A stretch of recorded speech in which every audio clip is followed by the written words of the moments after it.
So you got a seller to agree to seller financing. Now what? We'll talk about that in today's video.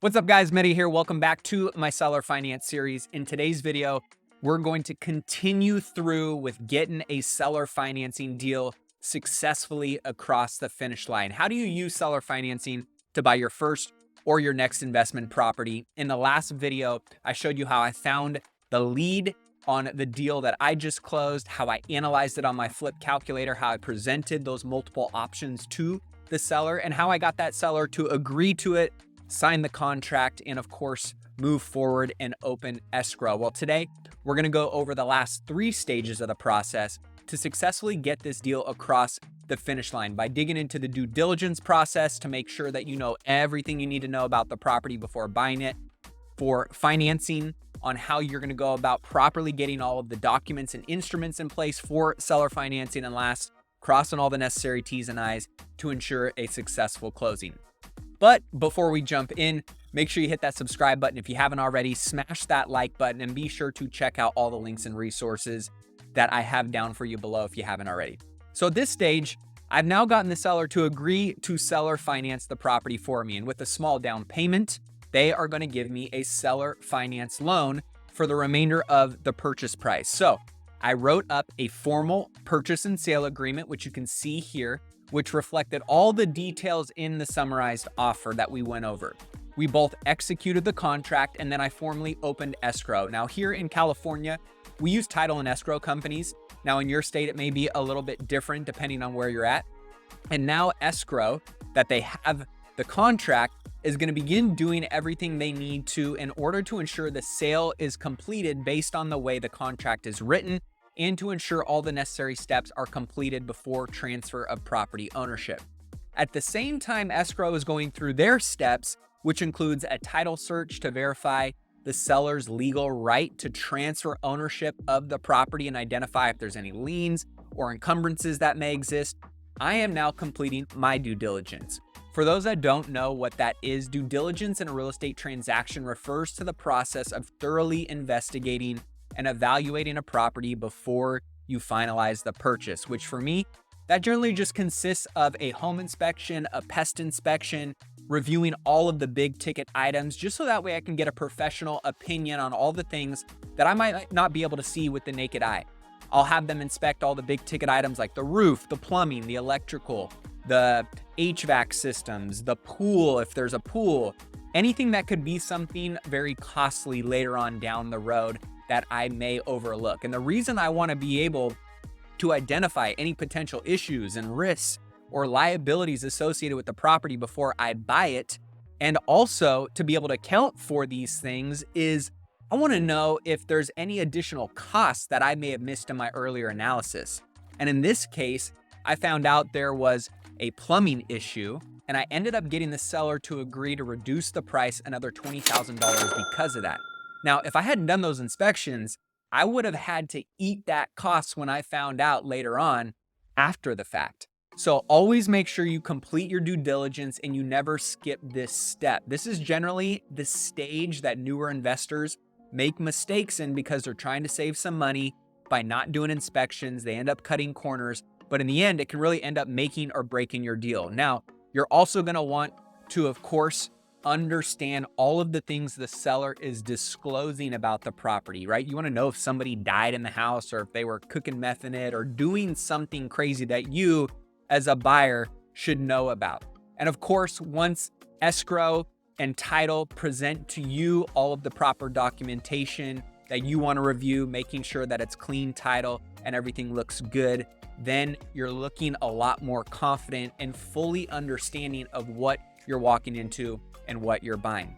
And so once I had completed all of my inspections and finalized my rehab number, I made sure to go ahead and update my spreadsheet. Everything still looked good. And now we move on to what we call the financing stage. In this case, because I am not getting a loan from a bank and I knew that I was getting the property at a discount, there's really no need to go for an appraisal or to have to jump through all the red tape that a bank usually requires, which is very nice. That's a beautiful part about seller financing, and it really speeds up this stage and the process. Instead, I sent the contract over to my real estate attorney. I asked them to help me write up the necessary documentation and security instruments needed to complete the seller financing deal. And a good attorney, a real estate attorney, is going to know exactly what that entails. They went ahead, looked at the contract, reviewed all the details, and they sent those back. Now, for this case, just to be confidential and respectful of the seller, I blacked out sensitive information related to the deal, but you can see here in the overall document, my attorney sent back the promissory note, which is a written agreement between me and the seller that outlines the terms of the loan that they're giving me. This is going to include the principal amount, the loan amount. This is going to include the interest rate on that loan, the payment schedule, the maturity date, any provisions or penalties if I were to default on the loan and, decide I'm going to run off to Mexico and stop making payments, right? What happens if I go ahead and do that, the repercussions. And this is very important to ensure that you and the seller understand everything that has to do with the loan that they're giving you. And then, because of the state that this property is in, it's a deed of trust. Depending on the jurisdiction, either a mortgage or a deed of trust will be used to secure the seller's interest in the property to protect their loan by using the property as collateral, right? So if I decide to run off to Mexico, stop making payments, and they foreclose on me, well, guess what? They get to take that property back. They get to keep my down payment. They get to keep any of the payments that I made to them up until that point, and they get to take their property back, which worst case scenario is they're right back where they started. But this is an instrument that is required to protect that seller's interest. And this document is recorded with the appropriate government office. And when it's recorded legally on paper, now there's a lien on the property, which ensures that the seller has a legal claim to the property in case I were to default on the loan. And once I got these documents, I presented them over for the seller to review. They gave me the green light after taking a look through everything. It looks good. It looks like we discussed and what we agreed on. And it's as simple as that. Now, I will say this, make sure you consult your real estate attorney regarding the proper documentation, as every state may be a little bit different, and all the parties should have their own counsel anyways, look over things just to make sure everything is as it should be. But that being said, these documents are much more simple and fast to get completed than having to sign through dozens of pages of legal documents and jargon like you'd have to do if you were going through and getting a traditional bank loan. So with that being said, now that you've completed your due diligence, you've got a final agreement between you and the seller on the financing documents. Now it's on to the closing stage. In this stage, this is where you cross all your T's, dot all your I's before making the sale final. And you're just about there.